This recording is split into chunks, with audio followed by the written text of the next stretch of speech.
the disagreement wasn't about Russian meddling. The disagreement was about whether or not President Trump conspired with Russia, a false allegation peddled by the Democrats generally and specifically by some Democrats on this committee. With that, Mr. Holmes, I want to turn to you and the part of the conversation. Heard President Trump say, is he going to do the investigation? And Ambassador Sondland said he's going to do it. He'll do anything you ask him to. Is that right? Yes, sir. What did President Trump say next? He said, good, what about Sweden? He said what? Sir, sorry, I need to look at back where we are in the middle of the conversation here. Where are we from the testimony? Exactly. So then they turned to the Sweden conversation. What did President Trump say next? He said, good, what about Sweden? Good, what about Sweden? Good, what about Sweden?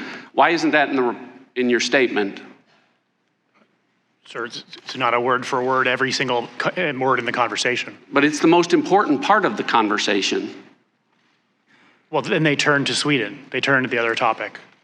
Respectfully, Mr. Holmes, this impeachment inquiry is based on the call the day before where President Trump, as part of a bribery scheme, as part of an extortion scheme, as part of a quid pro quo, according to the Democrats, demanded investigations in exchange for either military aid or a White House meeting. And the next day, you were witness to President Trump receiving word that the bribery scheme was successful. The extortion scheme was successful. His response was, good.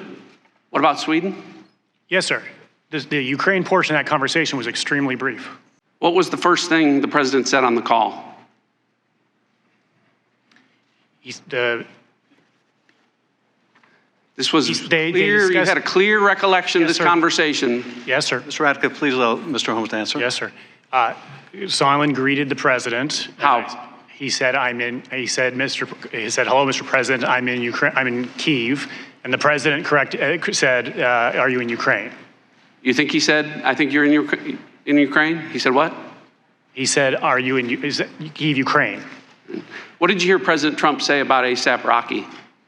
I did not hear President Trump's side of the conversation about ASAP Rocky. You said, how did we go from the conversation was very loud and his voice was recognizable to, as you say here, when the conversation shifted, I could only hear Ambassador Sondland's side of the conversation. Yes, sir, as I've testified. The initial part of the call, Ambassador Sondland, sort of when the president came on the call, he sort of winced and held the phone away from his ear for the initial portion of the call. And then at some point in the call, he stopped doing that. And I don't know why. I don't know if he turned the volume down. I don't know if the president spoke more quietly. I don't know if he got used to the volume. I don't know what changed. What did change? It's important. This was memorable. I don't know, sir. It was Ambassador Sondland stopped moving the phone away from his ear. That's what it was? Yes. Okay. How did the conversation end? I only heard Ambassador Sondland's side of the conversation, sir. And at the end of the conversation, he was giving the president advice on how to deal with this ASAP Rocky situation.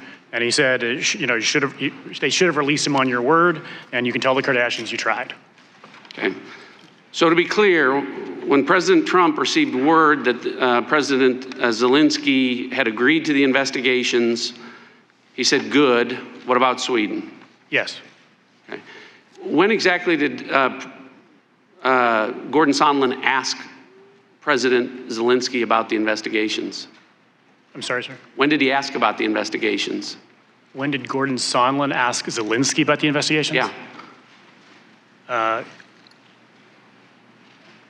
You guys, in which meeting did he raise the investigations? Well, it was raised the day before on a call, and the next day, Gordon Sondland said the answer to that was he's going to do the investigation. So when did he ask about the investigations? My assumption is he did it in the closed-door meeting with Yermak. Well, I don't want to... time of the gentleman has expired. I appreciate that, but I want to make sure the record's clear that yesterday, Ambassador Sondland testified that the topic of conversations did not come up on that day. I yield back. Why didn't your boss bring up the call that you overheard? The reason you're here today. I mean, you're their closing witness, yet their star witness, their first witness, Ambassador Taylor, didn't even bring it up. And when we deposed you, you said this was extremely distinctive experience, one of the most remarkable events of my life. You described it like this. You said, after the call happens, I immediately told Deputy Chief of Mission and others at the embassy about the call. Then you said you went on vacation. You told several friends and family about the call. Then you come back on August 6th and you tell Ambassador Taylor about the call. And then in your deposition statement, you said in your statement today as well, I repeatedly referred to the call in meetings and conversations where the issue of the president's interest in Ukraine was relevant. I repeatedly referred to the call in meetings and conversations where the issue of the president's interest in Ukraine was relevant. That sounds like government speak for you told everybody. Yet their star witness, their first witness, Ambassador Taylor, when he came here, he related 13 different conversations he had between July 18th when the aid is frozen, September 11th when it's released. 13 different conversations, never once mentioning this call. July 19th, Dr. Hill and Colonel Vindman told Taylor what Sondland told them. July 19th, Sondland told Taylor about the upcoming Trump-Zelensky call. July 20th, Sondland told Taylor what Sondland told Zelensky to tell Trump. July 20th, Dana Look tells Taylor what Zelensky told Dana Look. July 28th, Morrison tells Taylor what happened on the Trump-Zelensky call. August 16th, Volker tells Taylor what Yarmak told Volker. August 21st, Breckbull talks to Taylor. August 22nd, Morrison talks to Taylor. August 29th, Yarmak talks to Taylor. September 1st, Morrison tells Taylor what Sondland told Morrison about what Yarmak told Sondland. September 2nd, Morrison tells Taylor what Dana Look told Morrison. September 7th, Morrison tells Taylor what Sondland told Trump. And September 8th, Sondland tells Taylor what Trump told Sondland. Nowhere is there a Holmes tells Taylor what the President of the United States told Sondland. May I answer that 13 question? conversations. Yeah, I'll get to you. I'll give you a chance here in a second. But 13 conversations from their star witness. You're their closing witness, and he can't remember a call from a guy he works with every single day. Why? Yes, sir. So immediately when I went back to the embassy after this lunch on the 26th, I told my direct supervisor, the deputy chief of mission. I would have told Ambassador Taylor immediately, except he was on the front lines that afternoon. I then went on, as I've testified, my vacation on Saturday, came back the following Monday, and on Tuesday, I was back in the ambassador's office where I referred to the call.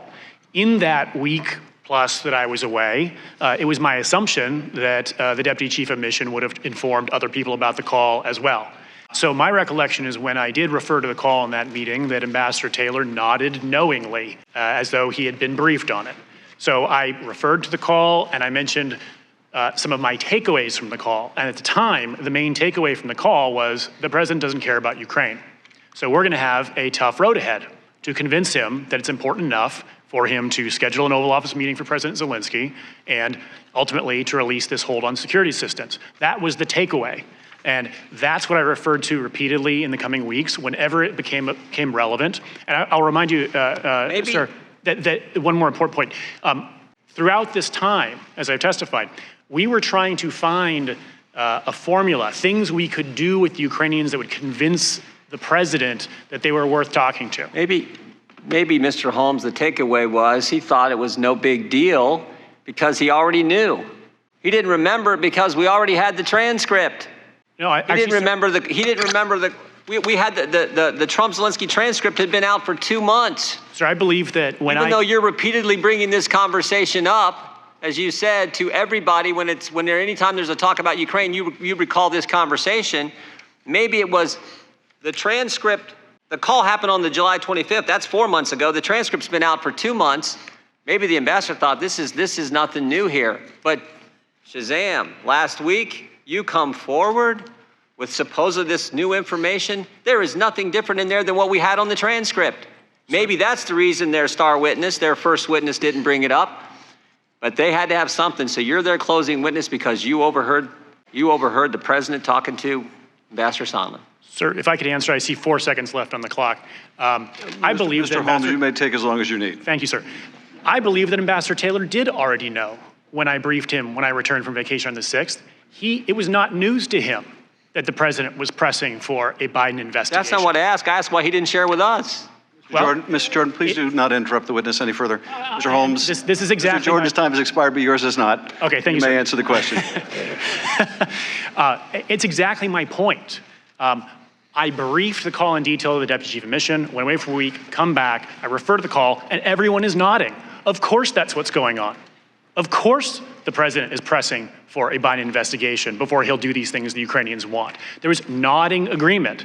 So did I go through every single word in the call? No, because everyone by that point agreed. It was obvious what the president was pressing for. And Ambassador Taylor, as you've just outlined, had all those other interactions with But he all didn't these other share it people. with us. Mr. Jordan, please do not interrupt. But sir, then, but sir, my vivid recollection of an event I was involved with was a touchstone experience that to me validated And what, sir, Mr. if I could Jordan, finish, please do what not we interrupt. believed.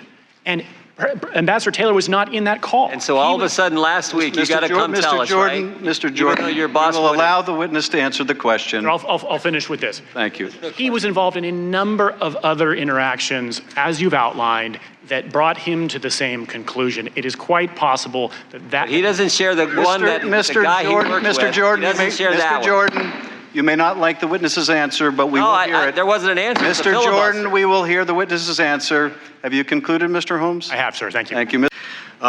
For those of you keeping score at home, the effort to accuse our president of coercion, extortion, or bribery with these witnesses as we now come to the closing session of this basically break down as follows. We have Kent and Ambassador Taylor who spoke of hearsay. Their hearsay of these matters that they said that they had heard were all statements that they'd heard from others who have also testified in front of us. So there's no one that's missing. There's no one out there. Kent and Taylor basically said that they'd heard it from Morrison and Sondland. Morrison indicated he'd heard it from Sondland. Sondland testified yesterday he'd heard it from no one on the planet. Vindeman and Morrison both have direct testimony of the phone call with the President of the United States. Beyond that, they only had contact with Sondland, and again, Sondland indicated he had contact with no one on the planet. Volker testified that he did have direct contact both with the Ukrainians and with the President of the United States, and indicated that the President of the United States did not condition either a phone call, a meeting, or aid upon Ukraine undertaking investigations, and also testified that the Ukrainians did not believe that either. We also have the direct statements from the President of Ukraine and the Foreign Minister that they did not feel any pressure to undertake investigations, and we also have the evidence that we're all very much aware of, which is they did not undertake any investigations. We also have Yovanovitch and Dr. Hill. Yovanovitch obviously left before the time period. Dr. Hill, we appreciate your being with us today, and Mr. Holmes. Dr. Hill, you have provided me probably the greatest piece of evidence that's before us to illustrate the problem with hearsay. So you said, based on questions and statements, I have heard some of you on this committee, that'd be us, appear to believe that Russia and its security services did not conduct a campaign against our country. And perhaps somehow, for some reason, it was Ukraine. So this is, it was held up by Devin Nunes, is the report on Russian active measures that was voted on by all of us. It begins with this sentence. In 2015, Russia began engaging in a covert influence campaign aimed at the US presidential election. Every one of us, a little small, effort on your part, Dr. Hill, and you would have known that what you just said was not true, what you had heard, but you felt the need to put it in your 8-page statement before you went on to tell us a bunch of other things that you heard about other people, no matter how convinced you were of, also which were not necessarily true. One of which was that you said that Ambassador Sondland met with Giuliani. Actually, Ambassador Sondland testified here that he had not, as ambassador, met with Giuliani. He'd briefly met him in his lifetime by shaking his hand. And Giuliani issued a statement that they had never met either. This is the problem with no matter how convinced we are, Dr. Hill, no matter how much we believe we know that what we've heard is true, it is still just what we've heard. But so far in this hearing, in these series of hearings, the only thing that we have is Volker saying, I spoke to the president and I've spoke to the Ukrainians, neither of which believed that aid was conditioned, neither of which believed that the president was requiring it. And Ambassador Sondland, which said no one on the planet told him that that was the case. That's the sole evidence. Now, I got to tell you, the one thing that's interesting is Ambassador Sondland did say it's his belief that a meeting with the president was conditioned upon investigations. Ambassador Volker, who I think is a man of very significant integrity, said that that was not the case. Now, even if Ambassador Sondland is correct, that somebody, and Dr. Hill, you testified, and again, it's hearsay, you don't know, that supposedly Mulvaney told him that, because he didn't testify to that. But let's say somebody beside the president told him that. You guys want to be the laughingstock of history to impeach a president of the United States because he didn't take a meeting? Oh, please, dear God. Please undertake that. Mr. Holmes, I got to tell you, you say that you're Is there a question for Dr. Hill? Mr. Holmes, in your testimony, you said that Sondland said he loves your ass and also said he'll do anything that you want. Mr. Holmes, that information had nothing whatsoever to do with the subject matter of any of these hearings. It was anecdotal, it was extraneous. Your statements that your interests are protecting Ukraine are very dubious when you embarrass President Zelensky by making those statements that you didn't have to make. Who cares that Ambassador Sondland said that? And you know you didn't embarrass Ambassador Sondland, you embarrassed Zelensky, because you know he got asked this question in his own country, and people are hearing that statement as if it's true. Time of the gentleman has expired. It's totally dubious of you to do that. For the Absurd accusations against the president of Russian collusion. We've gone from quid pro quo to bribery to extortion, 7 weeks of hearings, 16 secret closed-door sessions, 12 public hearings now, of which you are the last. Hundreds of hours of testimony. And I really think that for those who hate the president, they haven't changed their minds. But there's a lot of Americans who look at this and they think, is that it, really? You're going to impeach and remove a president for this? Now, like I said, if you don't like the president, you've already come to that conclusion. Many people wanted this 3 years ago. But for a lot of Americans, they really look at that and they can see this. No evidence, zero evidence of any bribery. Zero evidence of extortion, zero evidence firsthand of any quid pro quo. And yet impeachment is almost inevitable. And why? Because the leadership of this committee has been unfair and dishonest. And I know we hear these crocodile tears from some of my colleagues who are heartbroken because they finally have to impeach this president. And we know that's absurd. There's no heartbroken, there's no prayerful tears over this. They're giddy over this. And there's not a person in the country who doesn't know that. Everyone knows what they're going to do next. They're going to impeach the president and they're going to send it on to the Senate. But that is the good news. That's good news. You know, we've all been to a concert. You got the warm-up band and then you got the main act. And what we've seen here is the warm-up band.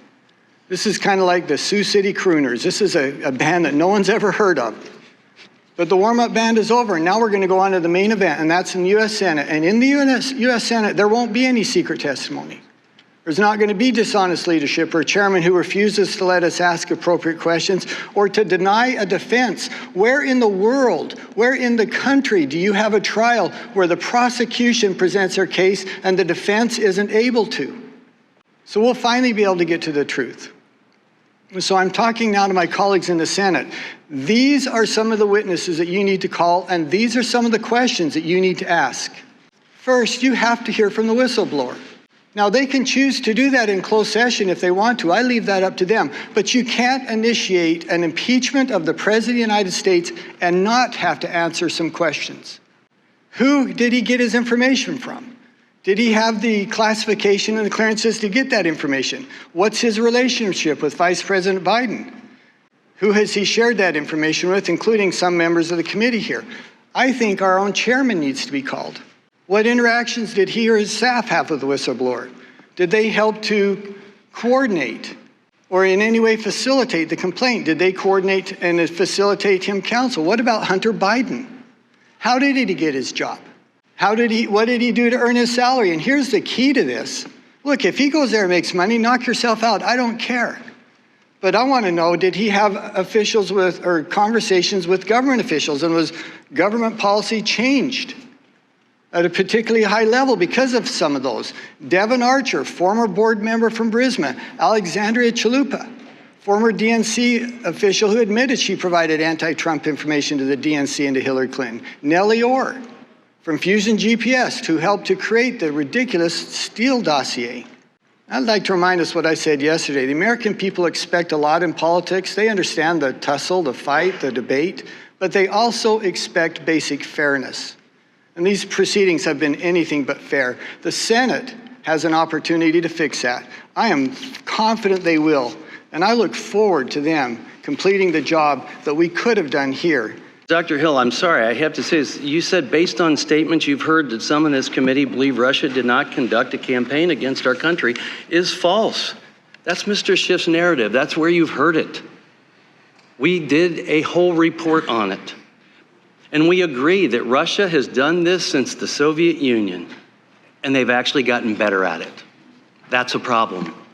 But at the same time, certain Ukrainians did work against candidate Trump, some with the DNC. And if that's debunked, why is it Mr. Schiff has denied DNC operative Alexandra Chalupa from testifying to come forward and debunk it? I ask America, was it good for the country for the DNC and the Clinton campaign to pay Christopher Steele to dig up fake dirt with other foreign service sources on their political rival? Was it good for America to claim having evidence of the president colluding with Russians when he did not, costing the taxpayer millions and being debunked by special counsel? I'd say the false narrative got caught. Was it good for the country, for Americans and foreigners alike, to attempt to entrap members of a United States presidential campaign, specifically the Trump campaign? Sadly, I've come to believe through all this that some in power do think it's good. They think it's okay.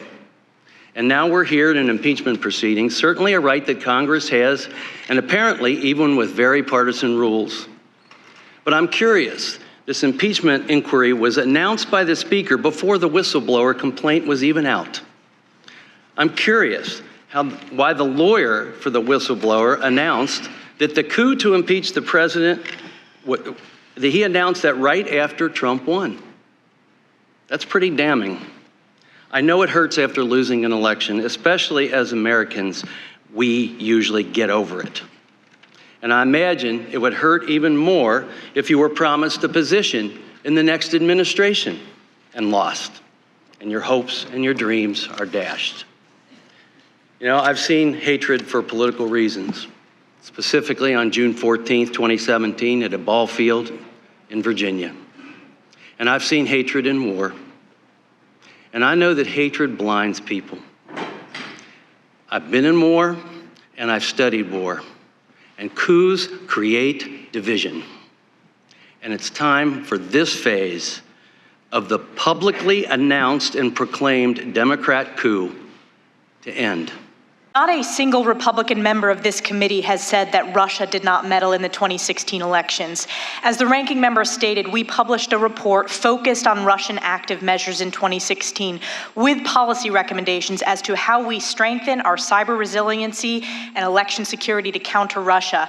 I myself have worked with members of this very committee on this issue, but also on the House Armed Services Committee. So to have our Democratic colleagues say these untruthful statements just reeks of political desperation in their continued obsession to manipulate mainstream media coverage. But the good news is the American people understand that this has been a partisan process from the start. The Democratic coordination with the whistleblower, the incessant and astounding leaks, the unprecedented closed-door process, closed to the majority of members, closed to the press, closed to the people, starting this inquiry without taking a vote. And then when finally forced to take a vote, the vote was with bipartisan opposition. Dr. Hill, you testified that you handed over your duties on the NSC to Tim Morrison on July 15th and that you physically left the White House on July 19th, correct? That is correct, yes.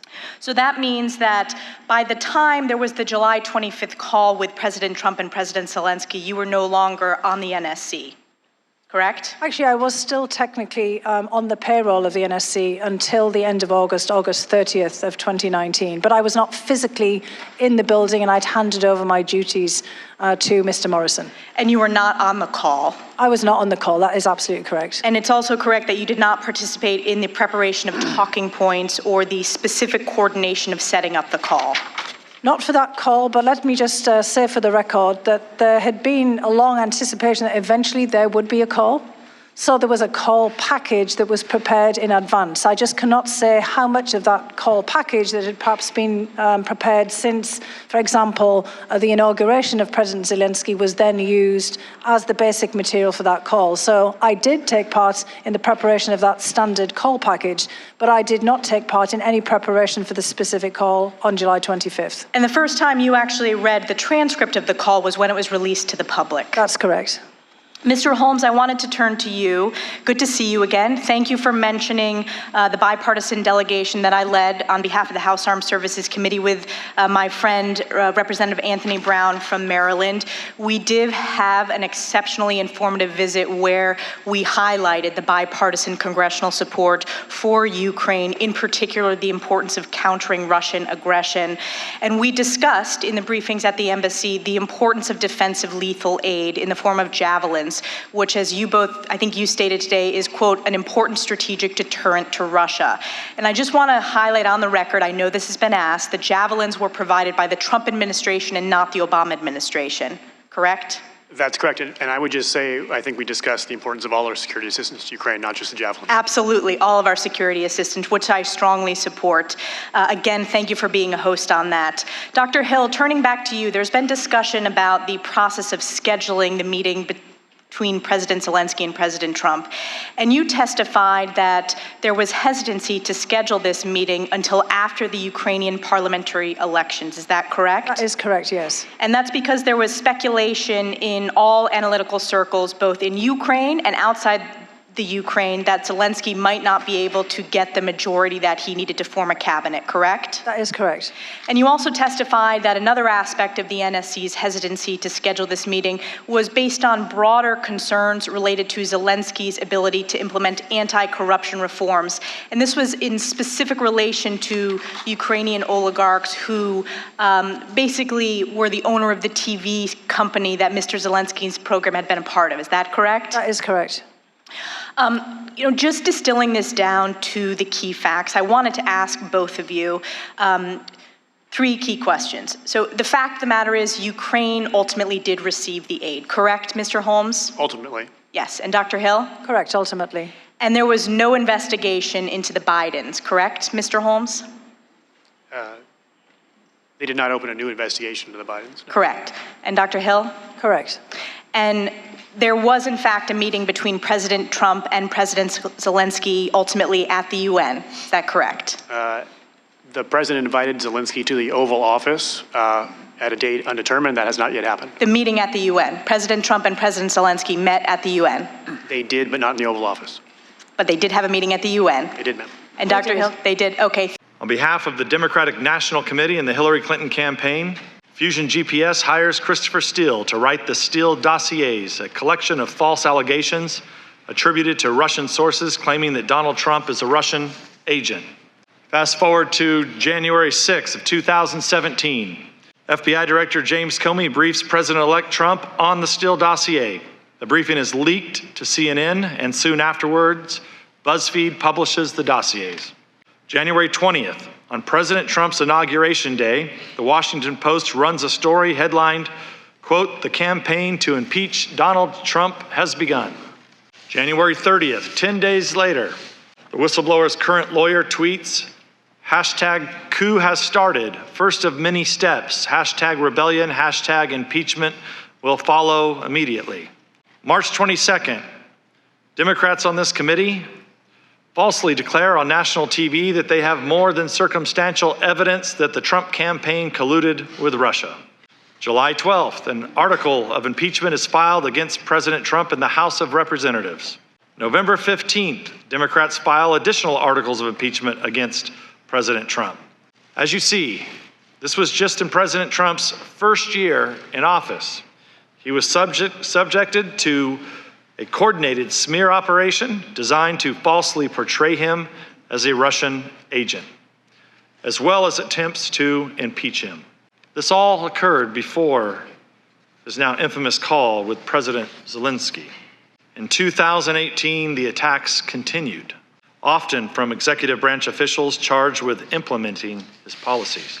On February 2nd, 2018, Intelligence Committee Republicans release a memo revealing that the FBI used fabrications of the Steele dossier to get a warrant to spy on a Trump campaign associate.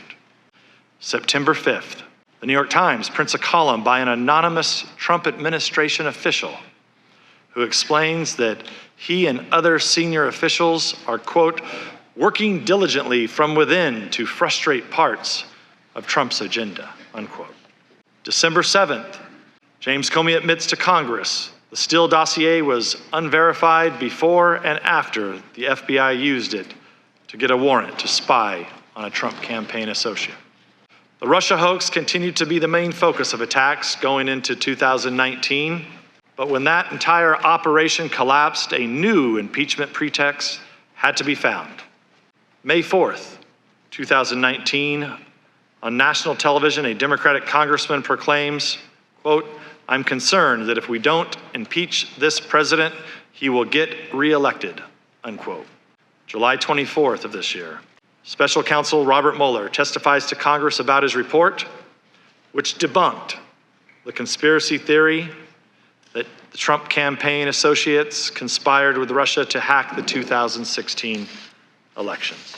July 25th, just the very next day, a new anti-Trump operation begins as someone listens to the president's phone call with Ukrainian President Zelensky and leaks the contents to the so-called whistleblower. September 13th, Democrats on this committee take the extraordinary step of issuing a press release related to the whistleblower's complaint. October 2nd, it's revealed that Democratic staff on this committee had contact with the whistleblower before he submitted his complaint to the Inspector General, contradicting Democrat denials that such contact had occurred. October 31st, Halloween, probably the most appropriate day. Democrats in the House of Representatives vote to open an official impeachment inquiry against President Trump. What you've seen in this room over the past 2 weeks is a show trial, the planned result of 3 years of political operations and dirty tricks, campaigns waged against this president. And like any good show trial, the verdict was decided before the trial ever began. After all, after denouncing the president for years as a Russian agent and a threat to democracy, how could the Democrats not impeach him? If they don't move to overthrow him, it would indicate that they don't really believe their own dire warnings about the threat he poses. The Democrats only needed a pretext. When their Russian dossiers and investigations failed to do the job, they moved to Plan B, the Ukraine hoax. This spectacle, with its secret depositions and mid-hearing press conferences, is not meant to discover the facts. It was designed to produce a specific storyline to be pushed forward by the Democrats and their supporters in the media. Ladies and gentlemen, as we approach Thanksgiving, Speaker Pelosi has just made clear, just today, USMCA, free trade deal with Canada and Mexico, that will boost our economy, won't be signed this year.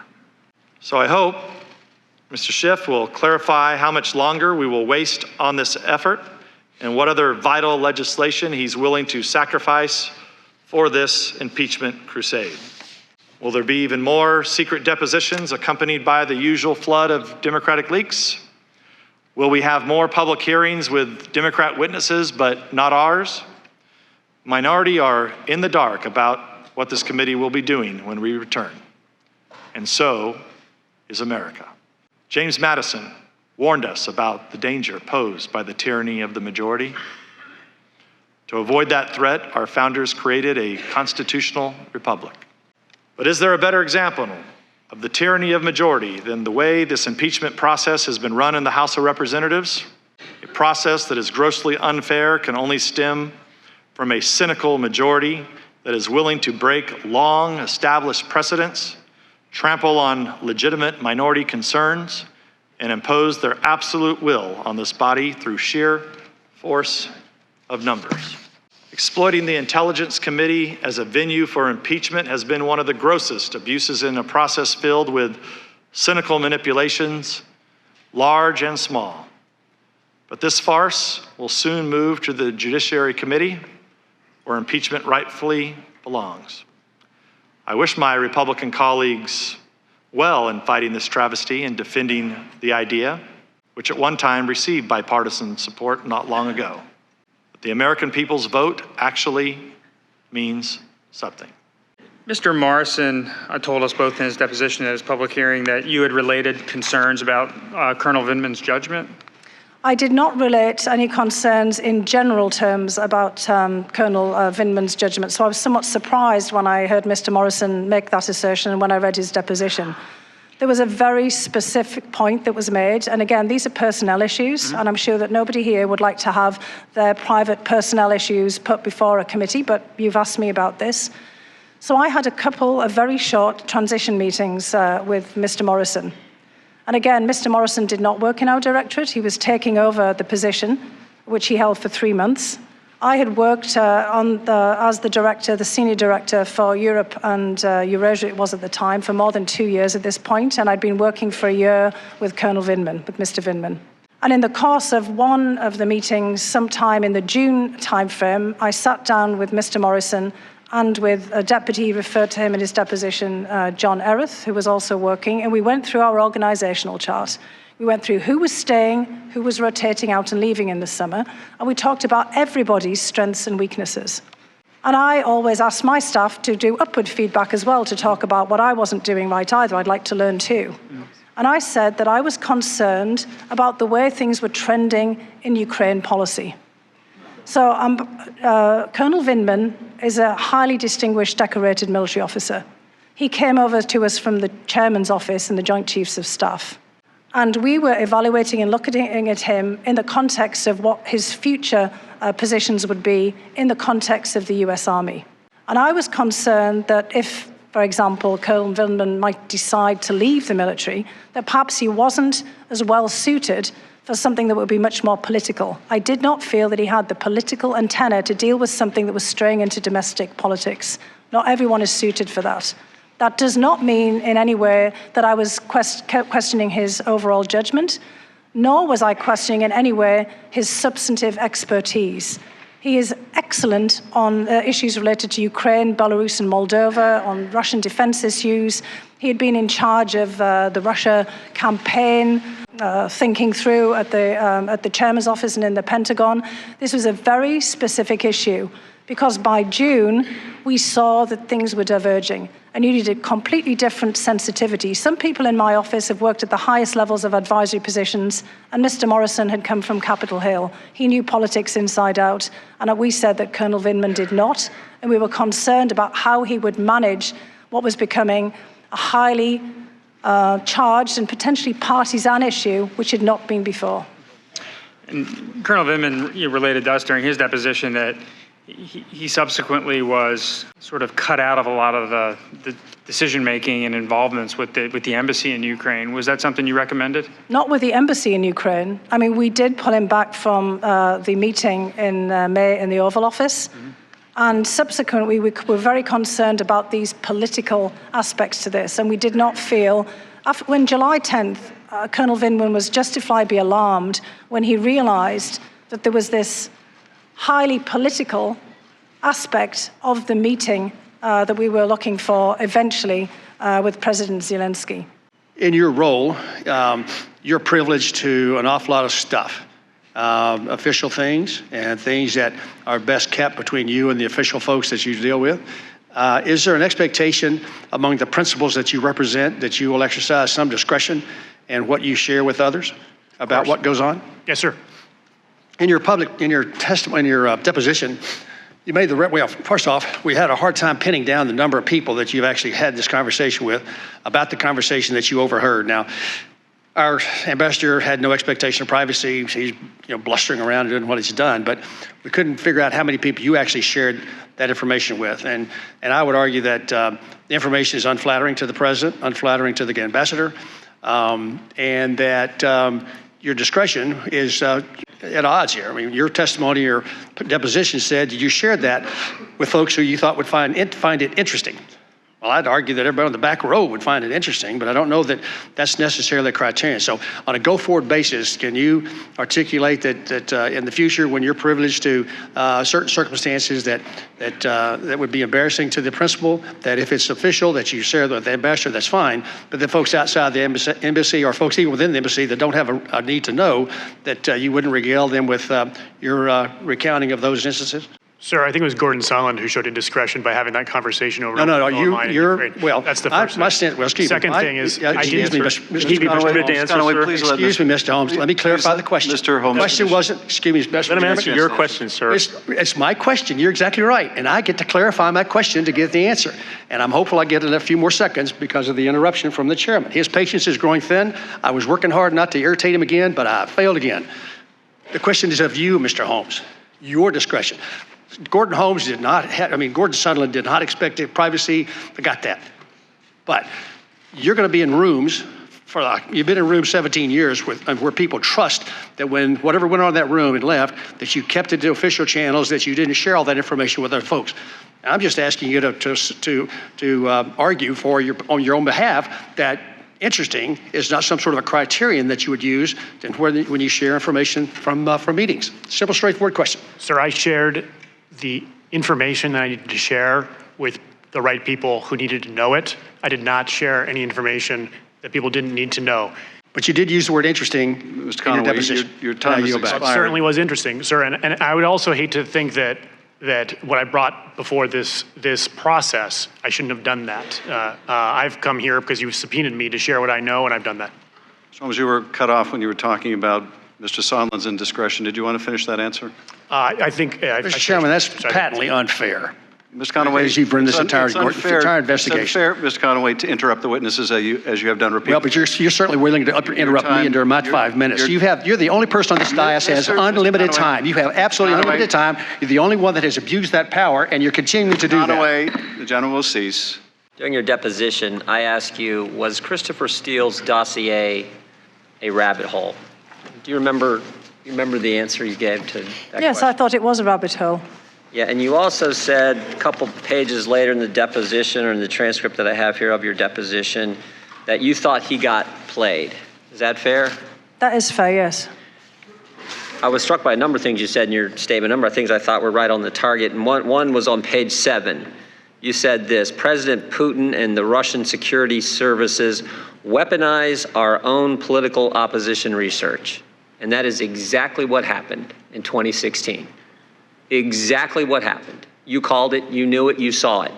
The DNC hired Perkins Coie, who hired Fusion GPS, who hired Christopher Steele, who talked to Russians, who gave him a bunch of dirt, bunch of National Enquirer garbage that he compiled in a dossier, and our FBI used it.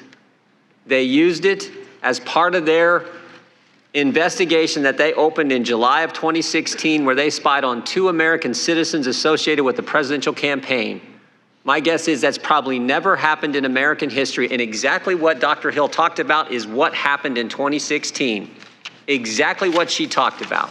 And for 10 months, Jim Comey and his team did an investigation. And after 10 months, they had nothing, because we deposed Mr. Comey, and he told us after 10 months we didn't have a thing. But that didn't matter. That didn't matter. We got the Mueller investigation. $32 million, 19 lawyers, 40 FBI agents, 500 search warrants, 2,800 subpoenas, and they came back this spring, and what'd they tell us? No collusion, no conspiracy, no coordination. But the guys on the other side don't care. They don't care. They're doing what Dr. Hill said a number of important things in her opening statement. They're doing exactly what Dr. Hill talked about. The impact of a successful 2016 Russian campaign remains evident today. Our nation is being torn apart. Torn apart. I've never seen it this divided. And it is not healthy. It is not healthy for our culture, our country, not healthy for our nation, but that's what these guys are doing. No conspiracy, no coordination, no collusion, but they don't care. Now this whole impeachment thing, as the witness said yesterday, without an announcement from Zelensky about an investigation, they weren't going to get a call with the president, they weren't going to get a meeting with the president, they weren't going to get aid from the United States. But guess what? Ukraine, they got the call, they got the meeting, and they got the money, and there was never an announcement of any type of investigation. But they don't care. They're going to move forward. There's going to be some kind of report. They're going to send I assume, something to the Judiciary Committee, and the process is going to go forward, and there'll be a trial in the Senate all based on some anonymous whistleblower who came forward with no firsthand knowledge, who's biased against the president, who worked with Joe Biden. Now all this. Now all this. Dr. Hill's right. She said it. We got to stop this. But they're not going to. And they're doing it all 11 and a half months before the next election. And I think maybe the most telling thing is what the Speaker of the House said Sunday. Speaker of the House said Sunday. This is scary. Speaker of the House said Sunday. National Sunday morning TV show. She said the president is an imposter. The guy that 63 million people voted for, who won an electoral college landslide, the Speaker of the House of Representatives called the President of the United States an imposter. Sad. It is sad what the country's going through. I wish it would stop, but unfortunately, I don't think it is. Have you met with or do you know Alexandra Chalupa? No. Do you know Nellie Orr? Have you met with Nellie Orr? Bruce Orr? No. Glenn Simpson? No. Thank you. Same question for you, Dr. Hill. Do you know or have you met with Alexandra Chalupa? No. Nellie Orr? No. Bruce Orr? Only in the course of my previous position as the National Intelligence Officer for Russia, where he attended some of the meetings that I presided over. Years ago. That's a long time ago, correct? Glenn Simpson? No. In your deposition, excuse me. Christopher Steele was your counterpart at one time, is this correct? That's correct, yes. You testified that you met with Christopher Steele in 2016. I assume that's still correct? That's correct, yes. And the only thing we didn't get on that is, do you know about when that was in 2016 and how many times? I'm afraid I don't. I actually had met with him, well, you asked me actually in the deposition when the most recent time that I had met with him, in 2016. Mm-hmm. And he retired from the British Intelligence Services in 2009, which is the same time. I'm asking about 2016. 2016, I don't recall, but I did meet with him sometimes before 2016. But you don't remember the date? I don't, I'm afraid, no. Okay. You stated in your deposition that a colleague had showed you the Steele dossier before it was published. Who was that colleague? That was one of my colleagues at the Brookings Institution. And who was that? That was the Brookings Institution President Strobe Talbot, who had been sent a copy of this. And he shared it with you? That was the day before it was published in BuzzFeed. You mentioned in your deposition also that you thought that that the dossier was a rabbit hole. Is that still your testimony? That's correct. Do you know who paid Christopher Steele to generate the Steele dossiers? There were several of them. At the time, I did not know. I understand from the media that it was through GPS Fusion. If that's not correct, you know who was, and there was a law firm involved, but you know who the source of the money was? I didn't at the time. No, I did not. But do you know? Well, now I've read it in reports, and thanks to your colleagues as well, that it was the DNC, as I'm led to believe. And the Clinton campaign? I don't know that for sure. When he presented himself to you as somebody with a major role? I did at the time in which he presented it to me. This was after Ambassador Yovanovitch had been pushed out of her position. And it was at that juncture that Ambassador Sondland's role seemed to grow larger. And did you express any concerns to him directly? I did express concerns to him directly. What were those concerns? I asked him quite bluntly in a meeting that we had in June of 2019. So this is after the presidential inauguration, when I'd seen that he had started to step up in much more of a proactive role on Ukraine. You know, what was his role here? And he said that he was in charge of Ukraine. And I said, well, who put you in charge, Ambassador Sondland? And he said, the president. Did that surprise you when he told you that? It did surprise me. We'd had no directive. We hadn't been told this. Ambassador Bolton had never indicated in any way that he thought that Ambassador Sondland was playing a leading role in Ukraine. Right. I believe you used the term a large remit, that he characterized he had been given a large remit from the president? I can't remember what I said, remit, but it was portfolio. He was constantly, you know, these are all synonyms. He was talking to us about the fact that he'd been given a very broad portfolio by the president. He said his job was to go out and make deals in Europe And as you know yourself, I listened to his testimony yesterday very carefully as well. He said that anything that had to do with the EU itself and the European Union member states was within his portfolio. Right.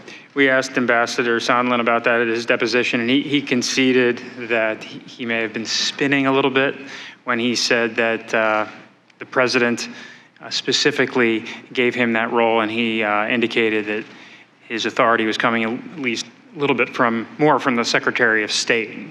At any point in time, was that related to you? At different points, he mentioned talking directly to the Chief of Staff Mulvaney, and he also talked about Secretary Pompeo. But he was very, in fact, there were other people in the room in the meeting in which he asserted this to me, that it was the president who had put him in charge of this.